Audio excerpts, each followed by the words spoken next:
우리는 내가 처음 떨어진 동굴과 비슷한 공간에 멈춰섰다. 녀석은 공간을 가로질러 옆쪽에 있는 좁은 동굴 입구로 머리를 밀어넣었다. 나는 목을 쭉 빼고 주위를 둘러보았다. 동굴은 20m쯤 앞에서 막힌 것 같았다. 여기가 식품 저장고인가? 녀석은 내 발이 땅에 닿도록 내려놓고는 아래턱 힘을 풀고 앞발로 살짝 떠밀었다. 녀석의 머리통이 곧 동굴 밖으로 사라졌다. 무슨 일이 일어나고 있는 건지 헷갈렸지만 우선 녀석과 멀리 떨어지고 싶었다. 동굴을 따라 걷기 시작했다. 동굴 막다른 벽에서 조금 이상한 것이 눈에 띄었다. 몇 초 후에야 오큘러가 몇 시간 만에 가시광 범위의 광자를 감지하기 시작했다는 사실을 깨달았다. 터널의 끝에 다다라서 보니 벽이라고 생각했던 것은 돌벽이 아니었다. 단단히 다져진 눈이었다. 나는 손을 대고 눈벽을 힘껏 밀었다. 그러자 지름 50cm 정도 되는 벽의 일부분이 무너지며 햇빛이 들어찼다. 그 순간 9살 무렵 미드가르드의 시골 할머니 댁에 갔던 기억이 떠올랐다. 어느 따사로운 봄날 아침, 내 침실에서 거미를 발견한 적이 있었다. 나는 양손을 모아 조심스럽게 거미를 들어올렸고 뾰족한 다리로 손바닥 여기저기를 훑으며 돌아다니는 거미의 움직임을 느끼며 아래층 현관 밖으로 달려나갔다. 그러고는 마당에 쭈그리고 앉아 두 손을 땅에 가까이 내리고 천천히 손가락을 펼쳤다. 거미가 허둥지둥 내 손에서 벗어날 때 마치 내가 자애로운 신이라도 된 것 같은 생각이 들었다. 벽에 난 구멍으로 2km도 떨어지지 않은 곳에 있는 눈 덮인 돔기지 지붕이 보였다. 내가 거미였던 셈이다. 나는 거미였고 동굴 안에 있는 저 녀석이 방금 나를 마당에 풀어주었다. 동굴을 빠져나오자마자 베르토에게, 그 다음엔 나샤에게 연락을 시도했지만 응답이 없었다. 놀랄 일은 아니다. 아직 시간이 너무 이르고 그들은 밤새 임무를 수행한 참이었다. 베르토가 돔으로 돌아가자마자 내가 작전 중 사망했다는 보고를 올렸을까? 아니면 아침까지 기다리기로 했을까? 보고 이후 나를 새로 만드는데 시간이 얼마나 걸리려나? 그 부분까지 생각해 본 적이 없어서 잘 모르긴 해도 오래 걸리진 않을 것이다. 베르토에게 메시지를 남길까 했지만 어쩐지 기다려야 할 것 같은 느낌이 들었다. 베르토가 어젯밤 복귀하자마자 방으로 곧장 갔다면 가서 직접 이야기할 수 있겠지만 그렇지 않다면 솔직히 그러면 어떻게 해야 할지 알 수 없었다. 하지만 한동안은 내가 죽지 않았다는 사실을 나만 알고 있어야 할 것 같은 묘한 기분이 들었다. 무릎까지 쌓인 신선한 눈을 헤치고 돔의 보안 경계선까지 가는데 꼬박 1시간이 걸렸다. 그 고생에도 불구하고 여느 때와 달리 상쾌한 아침이었다. 거의 일주일 만에 처음으로 기온이 0도 근처까지 올랐다. 바람도 잦아들었고 구름 한 점 없는 하늘은 보드라운 분홍색으로 빛났다. 붉고 통통한 태양이 남쪽 지평선에 걸터 앉아 있었다.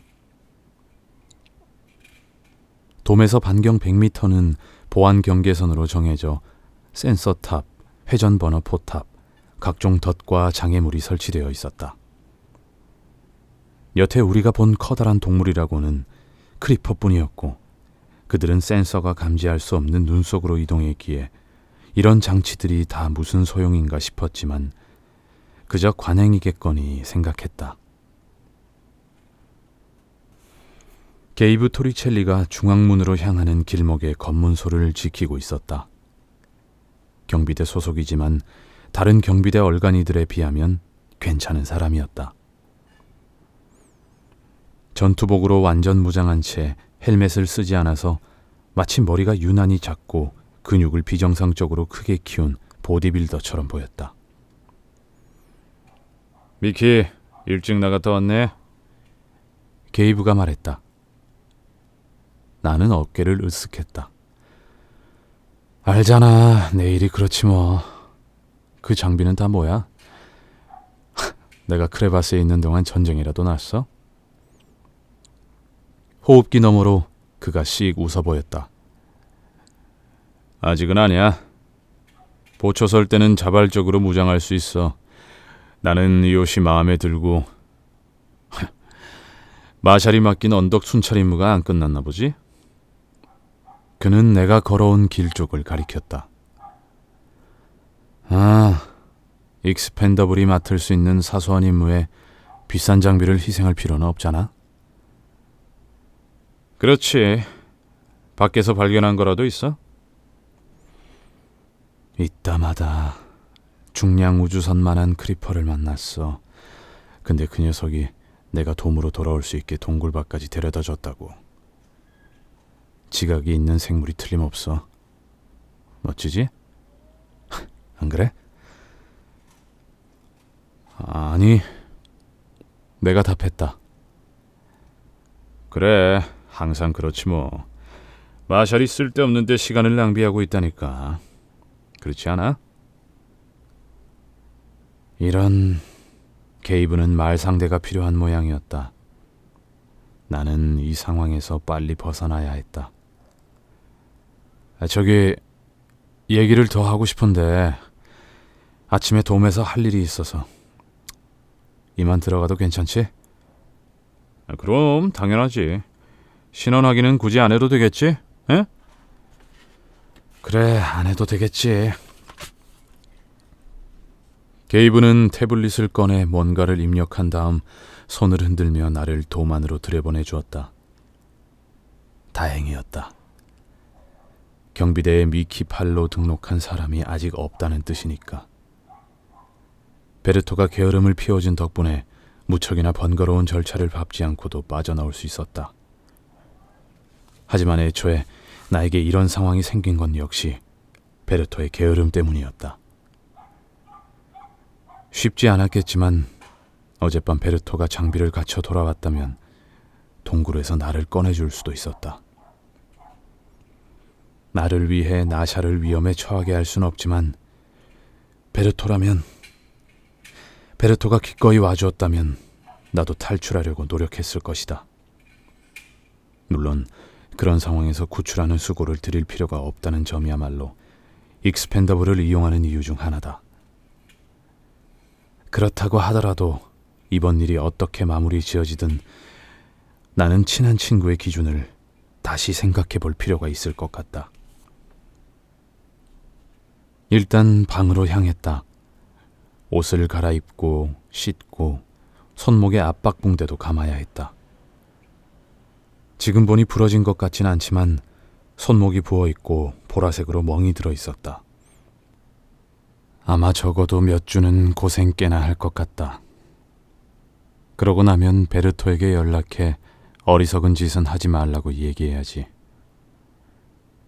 나샤에게도 내가 살아 돌아왔다고 메시지를 보내줘야겠다. 그리고 나를 구하려고 해줘서 고맙다는 인사도 해야지. 돔의 중앙복도를 3분의 2 정도 걸어간 다음 나선형 철제 계단을 따라 주거구역까지 4개 층을 올랐다. 이 위 돔지붕 바로 아래에는 직급이 낮은 사람들이 쓰는 가로 3m, 세로 2m짜리 방이 10개 남짓 있었는데 압출 가공된 플라스틱 벽으로 나뉘어 얇은 스티로폼 문이 달려 있었다. 내 방은 돔의 중심에서 가까웠다.